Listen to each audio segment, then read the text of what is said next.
Wheat. A key theme of the second half of the 20th century, new connections were rising that straddled the spine of Asia. A web was being spun, not of towns and oases, but of pipelines that linked oil wells to the Persian Gulf and by the 1930s to the Mediterranean. Resources and wealth were pumped along these lines to ports like Haifa and Abadan, a site that became home to what was for more than 50 years the world's biggest refinery. Control of this network was everything, as the British recognized even before the First World War broke out. To the optimist, things still looked rosy. After all, despite the renegotiation of concessions in 1933, strong links had been built up with this part of the world, and there was still much to be gained from cooperating with those whose resources were of such enormous importance, and Britain surely was in a better position than anyone else. The reality, however, was that the tide had already turned. The power and influence of the West was in decline, and seemed certain to diminish further. There was a price to pay for constant interference in local affairs. There was a price to pay for remodeling the gardens of the embassy, and there was a price to pay for never quite playing with a straight bat. The price was reservation, misgivings, and mistrust. The two very different outlooks were perfectly captured at a dinner in Baghdad in 1920, just as the shape of the new Near and Middle East was becoming clear. One of those attending was the dynamic and fiercely intelligent Gertrude Bell, who had been recruited at an early stage in the First World War to work for British intelligence, and was an astute observer of Arab politics.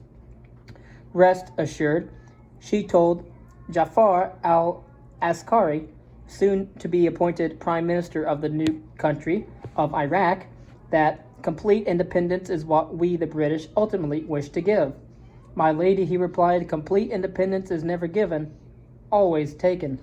The challenge for countries like Iraq and Persia was to free themselves of outside interference and to be able to decide their own futures. The challenge for Britain was how to prevent them from doing so. It was a conflict waiting to happen. First, though, there was another disaster that was about to take place, again driven by control of resources.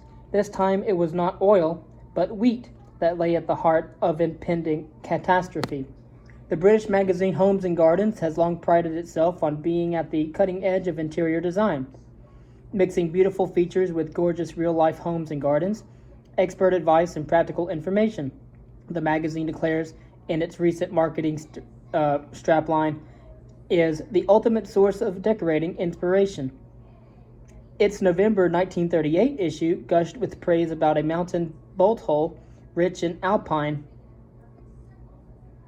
The color scheme throughout this bright, airy chalet is light jade green, wrote the correspondent, enlivened by the passion for cut flowers displayed by the owner, who, as it happened, was also the property's decorator, designer, and furnisher, as well as architect.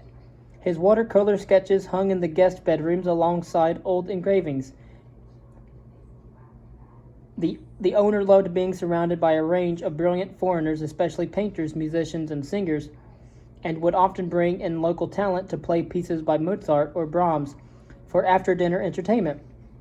The article's author was very impressed by Adolf Hitler.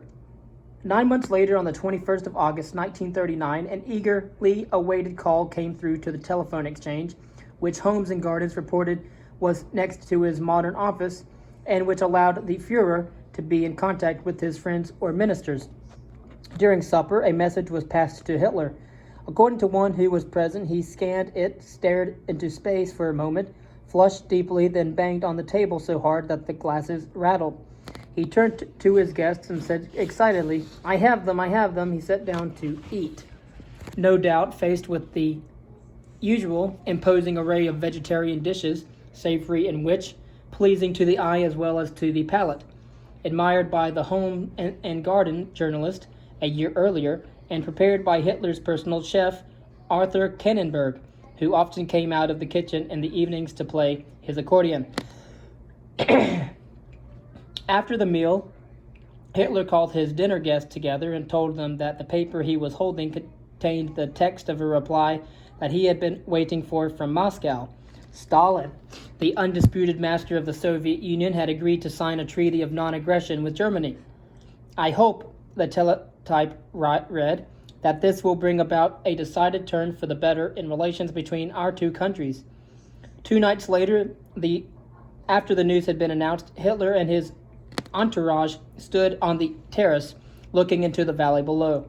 The final act of Götterdämmerung could not have been more effectively staged, noted the leading Nazi Albert Speer. Ironically, the extraordinary agreement was prompted by British and French foreign policy. Both countries had been trying desperately to find ways to contain the German Chancellor after becoming alarmed by his high-stakes political poker in the 1930s, with little success. So little, in fact, that Mussolini confided in his foreign minister, Count Ciano, that Britain's politicians and diplomats were not made of the same stuff as the Francis Drakes and the other magnificent adventurers who created the empire. In fact, they are the tired sons of a long line of rich men, and they will lose their empire. Following Germany's occupation of Czechoslovakia, a tougher line was taken. In the afternoon of the 31st of March, 1939, the Prime Minister Neville Chamberlain rose in the House of Commons. In the event of any action which clearly threatened Polish independence, he said solemnly, His Majesty's government would feel themselves bound at once to lend the Polish government all support in their power. They have given the Polish government an assurance to this effect. I may add that the French government have authorized me to make it plain that they stand in the same position in this matter as do His Majesty's government. Rather than guaranteeing Poland's security, this sealed its fate, although the Prime Minister told the House of Commons that the Foreign Secretary had met with the Soviet ambassador, Ivan Maisky, the same morning in an attempt to smooth things over. The assurances offered to Poland set in motion a chain of events that led straight to the wheat fields of Ukraine and southern Russia. The struggle was to spell death for millions. The aim had been to lock Germany into stalemate, using the threat of war to deter any more against its neighbor to the east. In fact, as Hitler quickly understood, he had been dealt an ace, albeit one that required astonishing gall to play. Here was a chance to make a deal with the communist Soviet Union. Although the USSR was a bitter rival to Nazi Germany in many respects, suddenly there was common ground where the interference of Britain and others had provided an opening. Stalin, too, realized how the cards fell. He had also been given an opportunity, one that he likewise required astonishingly gall to take advantage of, reaching terms with Hitler. The idea of an alliance between the two states seemed beyond the realms of plausibility or reality. Since Hitler had been voted to power in 1933, relations between Germany and the USSR had deteriorated sharply, with vitriolic media campaigns in both countries portraying the other as demonic, ruthless, and dangerous. Trade had all but collapsed, while nearly 50% of all imports to the Soviet Union had come from Germany in 1932, 6 years after the figure had fallen to below 5%. But with the guarantees extended to Poland, the two countries finally had something in common, a wish to destroy the state that was sandwiched between them. In the spring of 1939, there was a flurry of diplomatic activity.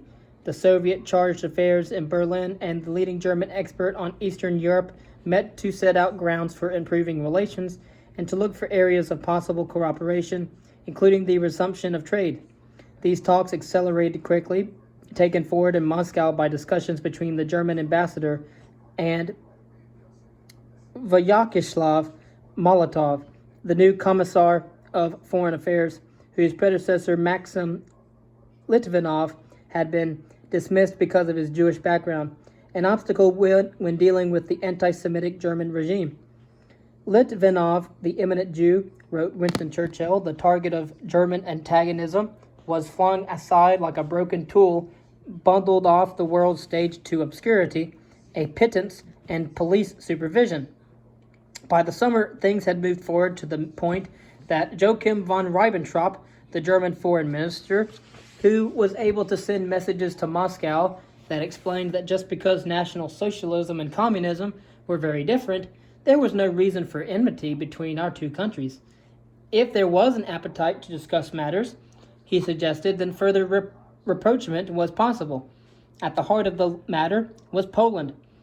Could a deal be done in which Poland would be dismembered and divided up between them? The question was taken up by Stalin personally. Poland had been a nuisance since the revolution. For one thing, the peace agreements at Versailles had awarded the Poles a swath of territory that had been Russian before 1914. For another, Poland had taken military action that had threatened the very success of the Bolshevik seizure of power in the year after 1917. Fear of Polish spies was a regular and a common feature in the Soviet purges of the 1930s that saw millions arrested and many hundreds of thousands executed. Barely 2 years before negotiating with Germany, Stalin had personally signed orders demanding the liquidation of the network of spies of the Polish military organization, which led to tens of thousands more being arrested, of whom more than 4/5 were then shot. His response to the German question about cooperation, not least over Poland, was positive and encouraging. It was followed up immediately. 2 days after Stalin's reply, two Focke-Wulf Condor planes touched down in Moscow to be met by a Soviet Guard of Honor and 2 sets of flags fluttering in the wind. Half bore the image of the hammer and sickle, the tools of the urban proletariat and the peasantry, unmistakable symbol of communism. The others were flags of the Third Reich, designed by Hitler himself, as he explained in Mein Kampf. In red, we can see the social idea of the National Socialist movement, in white, the nationalist idea, and in the swastika, the mission of the struggle for the triumph of the Aryan man. In one of the most extraordinary and unexpected sights of the 20th century, the flags representing communism and fascism flew side by side as the Germans disembarked from the planes. The delegation was headed by Ribbentrop, the German foreign minister, described by one former teacher as the most stupid in the class, full of vanity and very pushy, and now trusted to broker an agreement between bitter rivals. After being driven to the Kremlin to meet with Stalin and Molotov, Ribbentrop expressed his hope for good relations. Germany asks for nothing from Russia, only peace and trade, he said. Stalin gave a typically direct reply. For many years now, we have been pouring buckets of shit over each other's heads, and our propaganda boys could not do enough in that direction. Now all of a sudden, we are to make our peoples believe all is forgotten and forgiven? Things do not work so fast. In fact, they did. Within a few hours, the outline of a deal had been put together, with an agreed text to be made public together with a secret annex delineating spheres of influence in the Baltics and in Poland, and effectively providing each side with carte blanche to move in and do as they pleased up to the defined line. Satisfied, Stalin called for vodka in the small hours of the morning to celebrate a toast. I know how much the German Volk love their Führer, he said, using the German word. I would like to drink his health. Further rounds of toasts followed, with Molotov scarcely able to contain his joy. It was our great comrade Stalin who began this coup of political relations, he beamed. I drink to his health. Stalin's euphoria continued at his dacha just outside Moscow the next day, where he joined senior members of the Politburo in a duck shoot. Of course, it is all a game of bluff, he said, a game to see who can fool whom. I know what Hitler's up to. He thinks he's outsmarted me, but actually, it's I who tricked him. Hitler, of course, thought precisely the same thing. When a note was passed to him at around midnight in his Alpine Idol, reporting that the final agreement had been signed, his reaction, like Stalin's, was that of a gambler convinced that he was on a hot streak. We've won, he declared triumphantly. The Soviet leader came to terms with Germany to buy time. Stalin had no illusions about Hitler or about the long-term threat he posed. Indeed, at the 17th Party Congress of the Communist Party in 1934, sections from Mein Kampf were recited to illustrate the dangers posed by Germany and its chancellor. Stalin himself had read Hitler's infamous work, underlining passages that set out the need for Germany to expand its territories into the east. The Soviet Union, however, needed to recover after a period of chronic turmoil.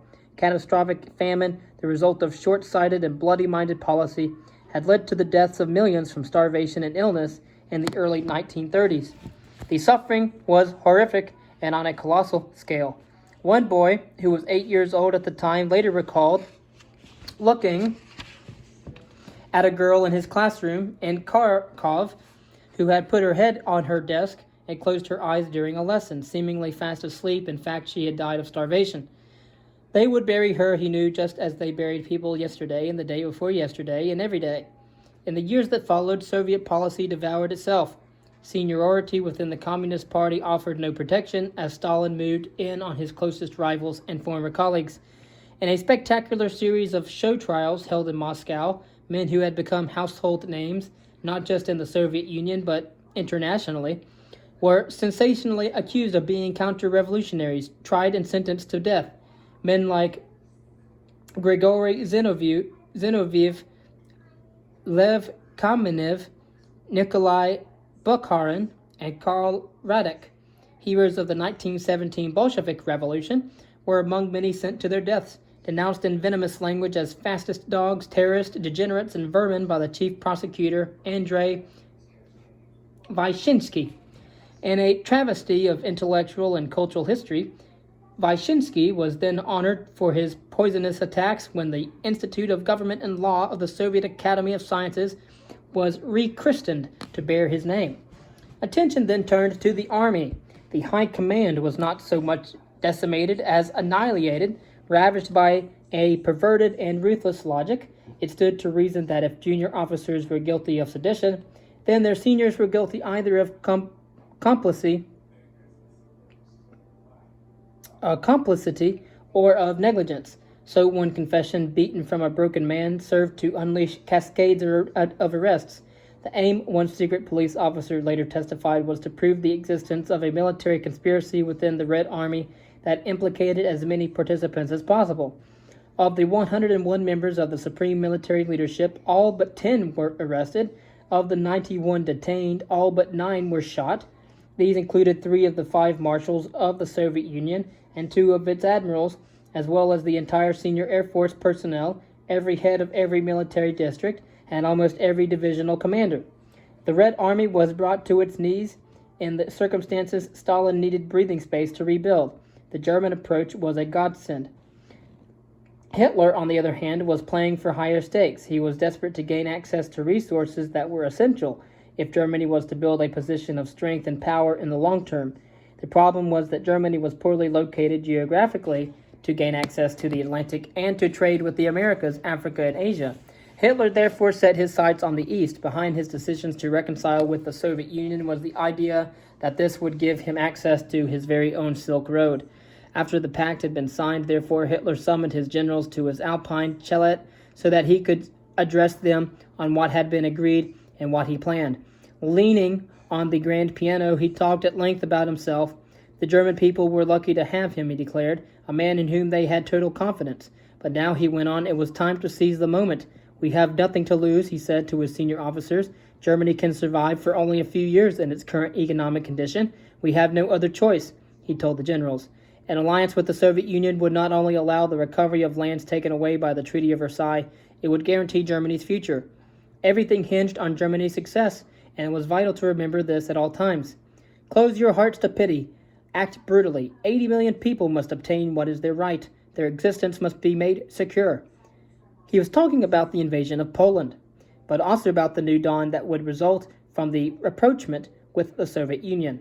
For Hitler, coming to terms with Stalin did more than offer the chance to raise the stakes further in his game of political brinkmanship. It offered the prospect of resources. Although he had talked often about Lebensraum, or living space for the German people since he first rose to prominence, what was at stake, he told his generals, were concrete prizes: grain, cattle, coal, lead and zinc. Germany at last could be free. Not all those listening were convinced. Hitler said that the war would take 6 weeks. It would take more like 6 years, muttered General John Reichenau. Nor was General Liebman impressed. The speech, he said, was boastful, brash, and downright repulsive. Hitler was a man who had lost all sense of responsibility. Yet, as the leading modern authority of non-Nazi Germany notes, no one spoke out against him. Hitler was convinced that he had found a way to protect Germany's future. One particular area of weakness was the inadequacy of domestic agriculture. As recent research suggests, this was a sector that had suffered during the 1930s as the German war machine began to be assembled, consuming resources, time, and money. In fact, new legislation actually served to reduce the amount of investment in agriculture in this period. Germany remained heavily dependent on imports because home production did not provide enough for self-sufficiency. Talking to a senior diplomat in Danzig in August of 1939, Hitler brought up the topic of the impossible strain that had been placed on Germany during the First World War, one of his long-term recurring themes. Now, however, he claimed to have the answer. We need Ukraine so that no one is able to starve us again as they did in the last war.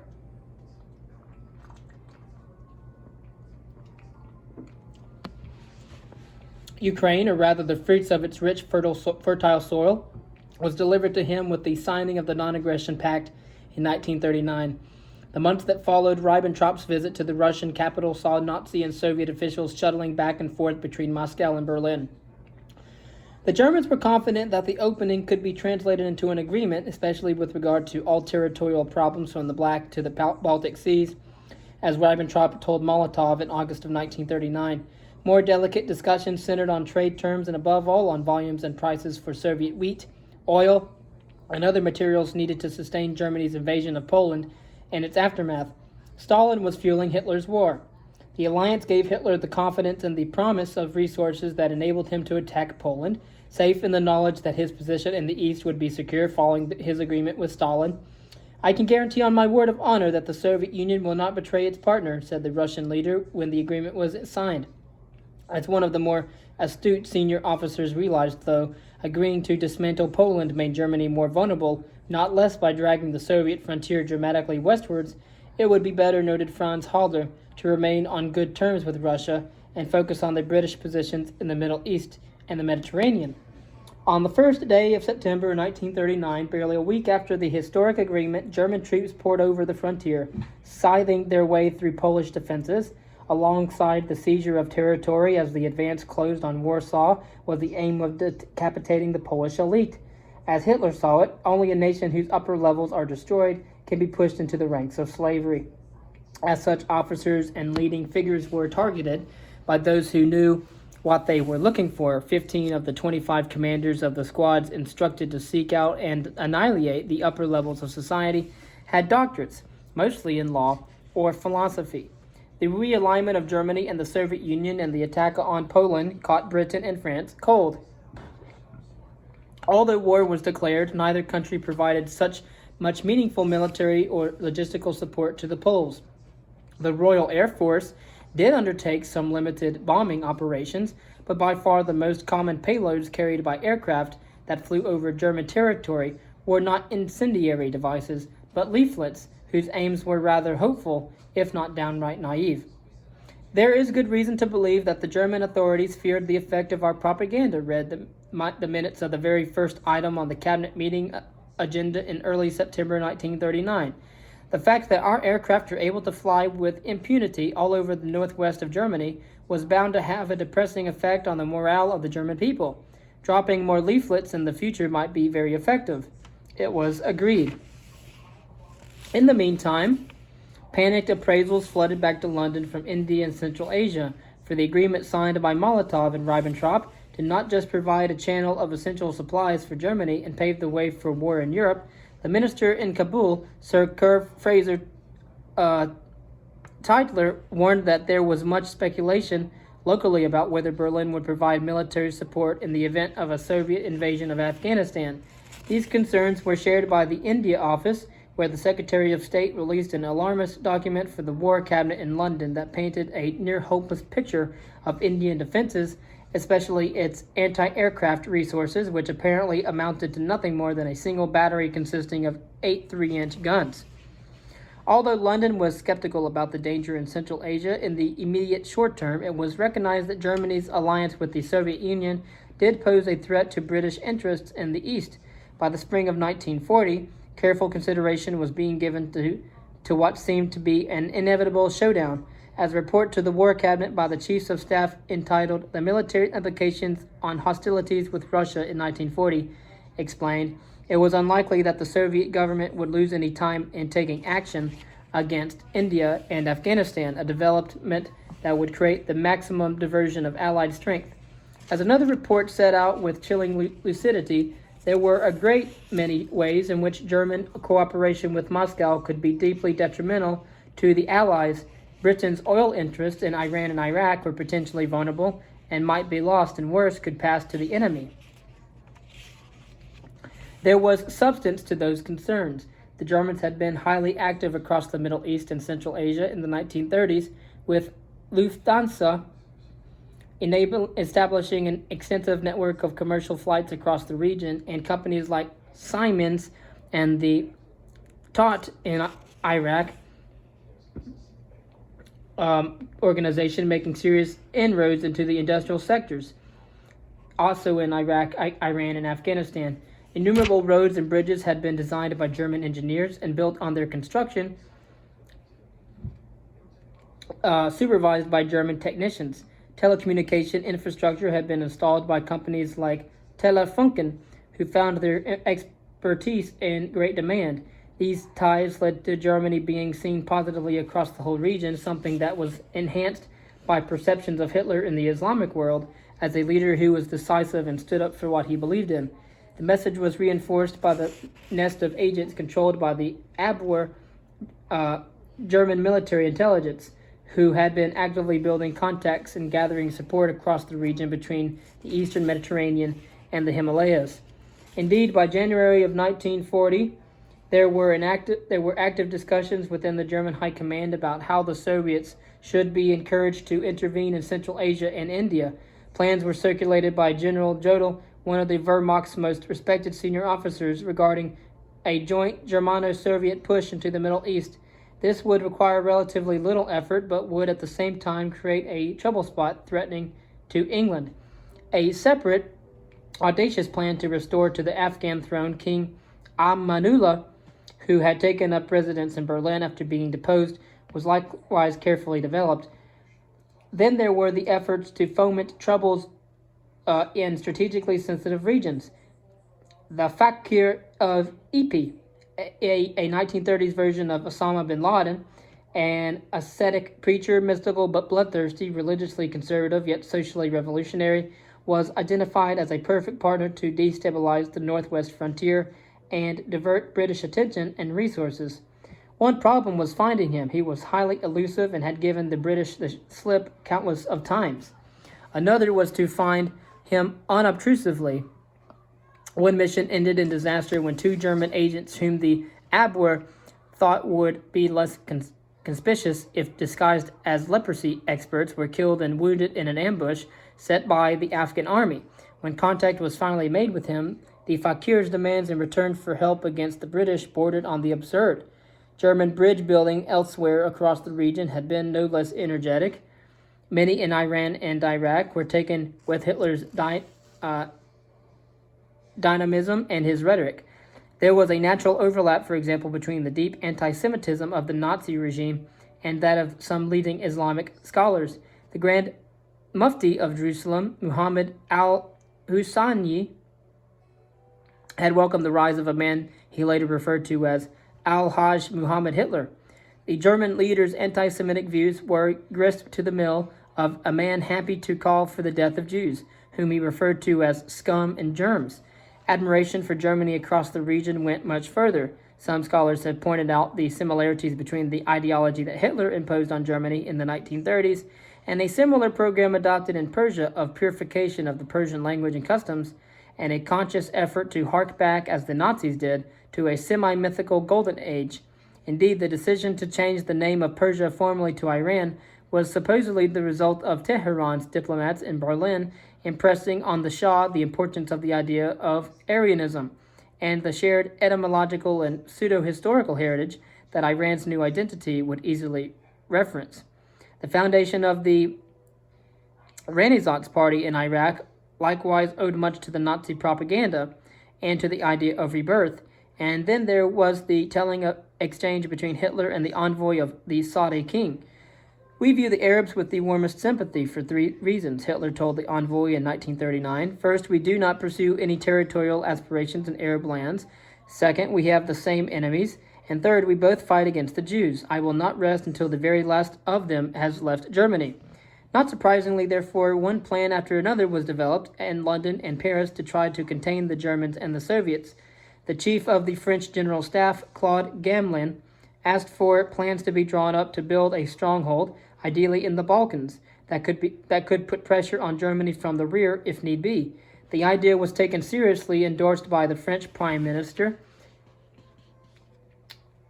Edouard Daladier before falling out of favor. It was replaced by an audacious plan to launch an attack on Scandinavia that was designed to cut German supplies of Swedish iron ore, which received enthusiastic backing from Winston Churchill, now First Lord of the Admiralty. Nothing would be more deadly than to stop for 3 or 6 months this import, wrote Churchill. Britain should violate Norwegian neutrality and mine Norway's coastal waters. Taking these steps would threaten Germany's war-making capacity and the life of the country.